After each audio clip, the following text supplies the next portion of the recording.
What's up, everyone? Aaron Nagler here, PackersNews.com, late Friday afternoon. We've just heard from Mike McCarthy in his first comments after his team's first preseason game. I'm back in New York City, obviously. I had a travel day today, but I did catch Mike, and I did want to jump on here with you guys prior to, settling in for the weekend. Back in New York City means the train is in full effect by my abode here, but wanted to see what's on your minds after watching the Packers win 31-17 in their preseason opener. Obviously, lots to talk about. Lots of guys jumping to the fore. Maybe some guys not playing up to their expectations. But I did want to see what's up with you guys. Hello to everybody chiming in the comments. Always nice to see you. Crowley. What's up, David? How are you, man? Back in New York? Yes, I am. Back home. Unfortunately, nobody else is here because my family is up in Cape Cod, but I'm here by myself. Who stood out on defense? I thought Reggie Gilbert and Oren Burks and Josh Jackson all had some pretty nice work put in last night. I actually just got done rewatching the game. That's not to say that they've arrived or that they looked without flaws, but I thought all three of those guys did some really nice work. What's up from Germany? How are you? Thanks for checking in. Tim Boyle, next backup quarterback for the Saints? Anything's possible, though. It does sound like the Saints are set with former Packer backup. Oh, gosh. Name's totally escaping me. Let's all get on the fourth-string quarterback bandwagon. Well, that does seem to be an annual tradition. But I thought Boyle did some nice things last night. And I thought it was striking to see a quarterback who doesn't escape the pocket, who does stand in there and deliver and throw strikes downfield. You know, between Aaron Rodgers and Brett Hundley and Deshaun Kizer, we've seen a lot of quarterbacks in Mike McCarthy's system as of late who do like to escape the pocket when things start to break down and try and find things downfield outside the hash marks. But Boyle is a completely different kind of creature. He does seem to like to stand in there and deliver the football old school style. And yes, he was going up against mostly third, maybe even fourth stringers last night. A lot of guys who won't probably be in the league this year. But you can't take away what he did. He definitely looks solid. It's a stepping stone for him. It's something that should help him not only in Green Bay, but around the league as far as putting tape out there for other teams to judge. And, like I said, it's something that he could possibly springboard off of. But it's all about maintaining that success that he had last night and improving upon it. Can he become consistent with it and become better? That's what the coaches will be looking for through these next 3 preseason games. Do you think Brett Hundley will make it? If you mean make the team, I think he staked his claim last night that he's not going to go away quietly. I do think Kizer's upside is very apparent, and it's going to be very hard for Hundley to have the Packers cut Kizer outright after trading Demarius Randall for him. While he may not have been as productive as Hundley, I thought Kizer showed why they traded for him. You saw the athletic ability. He's got a stronger arm. Seems to have a little bit better pocket presence / feel, at least to my eyes. Long way to go yet, but I don't think Hundley's going to go down without a fight. Chance that Gutekunst trades next year's draft capital? I'd be very, very surprised if he went that route. I think he will undoubtedly be looking across the waiver wire through, calling up free agents, etc. Maybe making a trade or two of player for player, maybe at the end of camp. But I'd be very, very surprised if he dipped into compensation from next year's draft. Wayne says, I think Allison is on the way out. Not sure I agree with your detective work there. I thought he looked really good last night, actually. He did a couple of really nice things in regards to coming back to the quarterback. Made one really impressive snag on that arrow route he ran where the ball was almost on the ground and he snagged it to ensure he got the ball off the ground and kept control as he rolled over. I think it's pretty apparent he's going to be the starter opposite Adams with Cobb in the slot.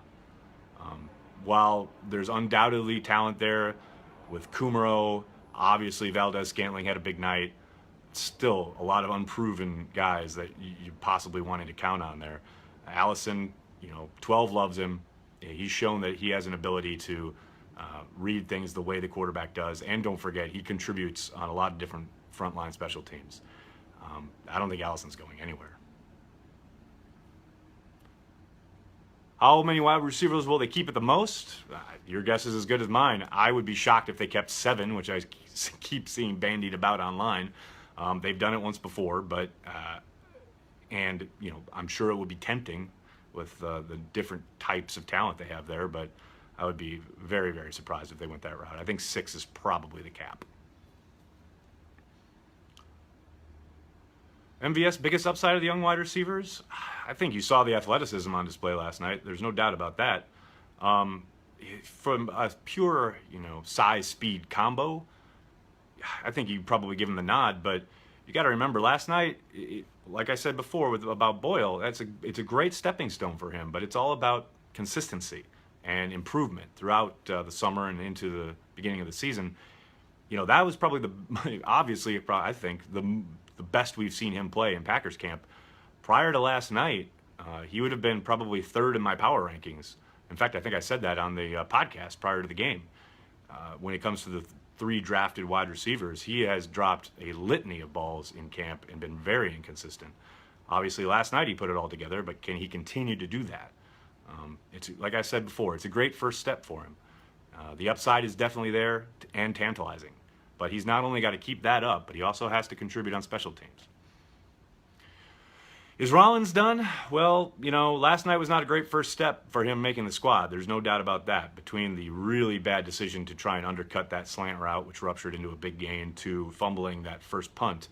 Not a great resume builder. But I wouldn't say he's done just yet. It's funny because last night he was put in a lot of positions I haven't seen him do a lot of work in, as far as what they've been working on in camp throughout, this first 2 weeks of camp. He's been doing a lot of linebacker, a lot of dime back, a lot of things a lot of safety. He hasn't been playing a ton of boundary corner, which is where we saw him line up last night. So I wouldn't say he's done, but like I said before, I don't think he did anything to help himself. Any chance Bird makes the roster? Kevin, I thought he had a good shot. Not a good shot, but I thought there was a possibility he could make some noise early in camp. But it's pretty clear that those top 3 tight ends, unless Gutekunst decides that he can live without Kendricks because of his cap dollars, which aren't truly significant, but it's a place he could cut a little, save a little on cap. Outside of that kind of decision, I don't see any way Bird cracks that top 3. And I would be very, very surprised if they decided to keep 4 tight ends. I think Bird needed to do a little bit more with his opportunities early on in camp. There's a long way to go yet, but early returns would point to those top 3 guys being kept. Will Pettin be in the press box or on the sidelines? He will be in the press box. He told us last week that he tried coaching. He has always traditionally been a guy who likes to be up in the press box, but then tried when he was in Buffalo, tried being down on the sidelines, but he's called himself an information guy, and he hates having to walk around and look in what he called a Cheesecake Factory menu type playbook, where he's on the sideline, like trying to flip through cards and try and find the right call, etc. He much prefers to be up in the booth with all the information spread out in front of him, and especially the way the NFL has improved communication, where he can literally just utter something into a microphone and it's down on the sideline instantaneously being relayed into the huddle. He'll be coaching from the box in Green Bay. Reggie Gilbert, enough said. I thought he had a really good night. I thought there was one play in particular where he kind of got washed out against the run, but for the most part, I thought he did a really good job of setting the edge, really good job on his first step, not always, but a lot of the time against the tackles he was going against. And overall, I thought he was active. And he showed, basically what we saw at the end of last year, if not, a little bit more consistency from him. So, good inaugural step from Reggie Gilbert in my eyes. Did Montrevious get some run last night? He did early on. He had a really nice play down on the goal line in that initial drive on the play before they scored their initial touchdown. He didn't get a ton of snaps, but with limited work, I thought showed promise. Tackle depth is concerning. Kevin, I couldn't agree more. We have a piece up on that at PackersNews.com. You should be sure to check that out. I mean, Kyle Murphy getting handled by Harold Landry around the edge. Byron Bell, as I've been saying since they signed him, he's a serviceable guard. If not, I think he's actually a pretty good guard. He has no business playing tackle. And the Packers certainly seem to want to get a long look at him at right tackle last night. And I think you saw why I've been saying he's a guard. Any news on Whitehead? What was his injury? He was dealing with a back issue. The Packers aren't required to give us updates during the preseason, so we don't have any other information, although I know we are digging. Will Kevin King be ready to go week 1? Your guess is as good as mine. That's another one we're trying to work on. But again, the Packers aren't required to give us any updates on injured guys throughout the preseason. But you can bet that that is something that the Packers will be on top of completely, because they can't afford to lose him for an extended period of time. Who's taking over for Jordy Nelson? Davante Adams. I think you saw last night the explosiveness, his ability downfield. You saw him blow by Malcolm Butler, one of the prized off-season acquisitions for the Titans. Davante Adams is set to have a big, big year in the Green Bay offense, no doubt about it. Cole Madison news, nothing to report. There is absolutely no news on that front. What happened to Alexander? Joe, he's dealing with a groin injury that he suffered on family night. He told us it's mostly, preventative. It doesn't sound serious. He should be ready to go by week 1. Wendy, Khalil Mack talk only on this here Facebook Live and on my Twitter account. I asked Brian Gutekunst about the Khalil Mack rumors, etc., and if he would give Reggie a call if Mack became available. And I thought his answer was telling in that, the first he joked that he would call Reggie anyway because they're friends, but mostly the next answer was, we look at everything. A lot of times we'll pass due to team building issues, which I think is code for, we're about to give Aaron Rodgers the biggest contract in NFL history. We're not going to then turn around and give Khalil Mack basically the biggest defensive contract in NFL history, which is in the neighborhood of what Mack is looking for. I just don't see the Packers upsetting their salary cap tier that way.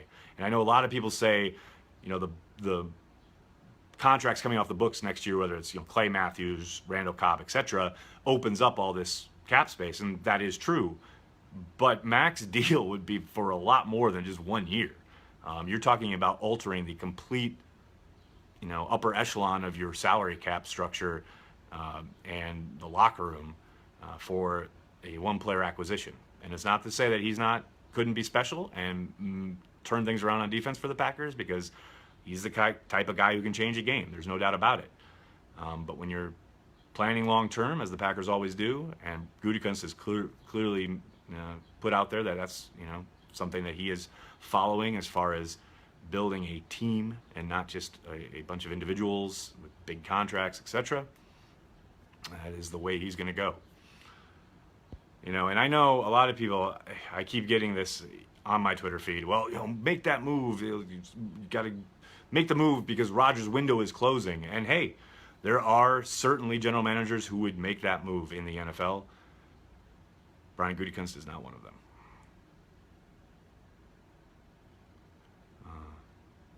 MVS returning kicks means Trevor Davis is gone. Felipe, not necessarily. Those he had to return last night because Trevor Davis is dealing with a hamstring injury and didn't play. Up until the point where Davis was out with a hamstring injury, he had been returning kicks and punts. So I wouldn't count him out just yet. All right, everybody, I'm going to have to jump, but thank you so much for all the questions. I'm sorry if I couldn't get to yours. Make sure you're checking PackersNews.com for all the latest. Barring any breaking news overnight, I'll talk to you guys soon. Thanks a lot.